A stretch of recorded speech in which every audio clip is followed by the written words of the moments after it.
My name is Virginia Wright. I am a resident in counseling at Fig Tree, which means I am not licensed. I'm working on becoming licensed.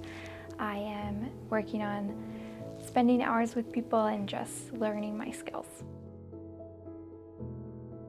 So what got me into counseling was in college, there were a lot of things I was interested in, but I struggled to find something I felt like I was really good at, that I was using my skills well, that I was honoring God with what I was doing.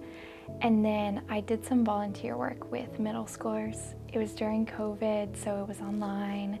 And I had this one middle school girl, and we were just working on math homework together. And then one day she brought up some difficult things that was happening in her life at school and at home. And I really felt the desire to just sit with her in that, but I also knew I didn't have the skills to do that well. And so that made me want to learn those skills, but it also made me feel confident that this is something that I'm good at and that I really enjoy, and I feel like I'm honoring God when I use these gifts. I grew up in a Christian home. I also grew up in a town that has a lot of churches, that if you go to any coffee shop on any given day, there are people doing a Bible study. And I think because I grew up in that unique situation, faith was always a part of what was happening around me. And I took that for granted, definitely. And then I got to school and I was in a secular space, and I realized how beautiful it is to do life with God at the center of it. Even if that means like you're doing your engineering job or whatever it is, but to keep him at the center, I think is beautiful and good.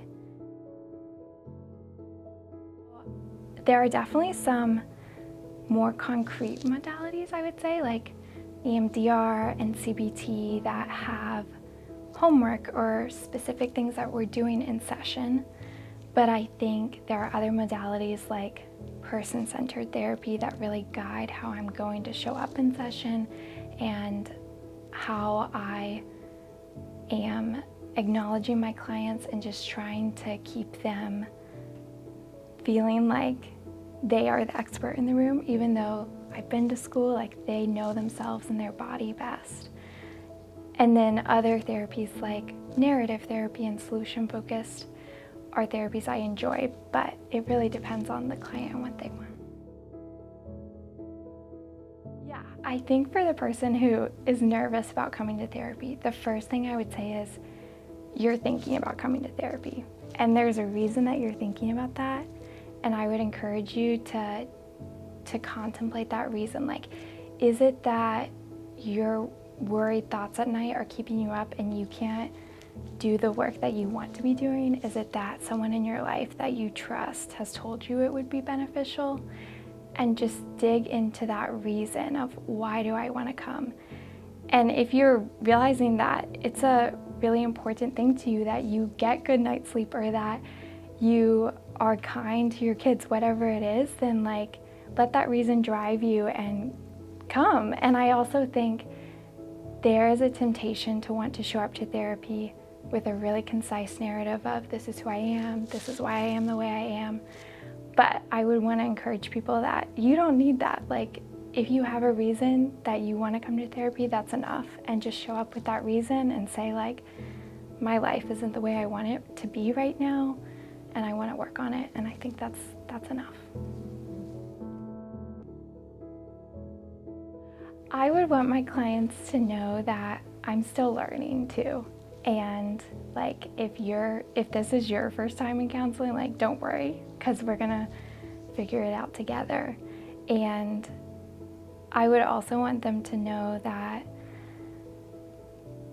and I think this isn't unique to me, this is true of all counselors, but just that I want what's best for them. And I don't want them to look a certain way or like to come out of counseling saying a certain thing. I want what's best for them, and I think ultimately they probably know what's best for them. So I want to figure that out with them. And I don't have expectations on them about that. So I really enjoy working with kids and also with adolescents. Obviously, I like seeing adults, but I think there's just so much joy when you work with kids, and they are so honest about, like, you know, I cried last night because I was worried, and they aren't scared to share that, and I love that honesty. And also adolescents too, I think that's such a tough age, and it's hard to figure out, like, what is just normal anxiety when you're in high school and what is actually something that's causing real problems in your life and we need to work on. So both of those populations I really enjoy. Yeah.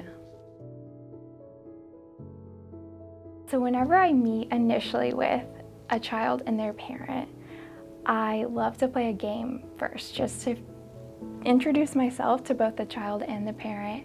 And I think it also sets the tone of, this is a safe space and this isn't bonus school, you know, like, you don't need to come in here and do more homework. This is a place for you to be yourself and to express yourself.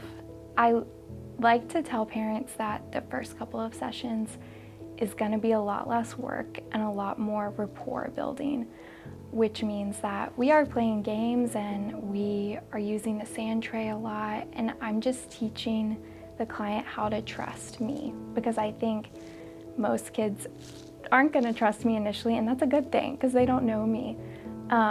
So at first I'm just working with them on how to trust me, and then I think as they do realize that they can, we work on using the sand tray and using narrative therapy, like telling stories to figure out emotional regulation and how to verbalize how we're feeling and communicate that to caregivers. I think honestly something that has surprised me is that, like, kids like to talk about Jesus and their relationship with him, and I think as with any client, like adult or kid, I want the client to set the tone of what faith integration looks like. But I think with kids, like, it's about realizing where they're at, like what maturity level they are at in their faith, and, you know, praying with them in session if that's something that they want, and encouraging them when they bring Christ up and when they have questions about him, just encouraging that curiosity and that attention to their own faith. When I see kids, like, I mean, the parent is a huge part of their life and a huge part of whatever is going on. So I definitely want the parent to be involved. I love to start each session with an activity, like a game or something that builds reciprocity between the caregiver and the child. And I think therapy is such a great space where you're not trying to get out the door to school, you're not trying to get ready for bed. Like, there's no real agenda, you know? You can just be a caregiver with your child. And I love to encourage space where the caregiver can show that they love their child and that they are proud of their child. And I think, like, there have been multiple sessions already where a parent will say, "You're really great at cleaning up when I ask," whatever it is. And the child's kind of surprised by that praise, because I think it's harder than we think to praise our kids, and we forget that they don't know all the good things about themselves that we do. And so I love to incorporate the parents in a way that allows them to be a good support to their kids and gives them space and time to do that.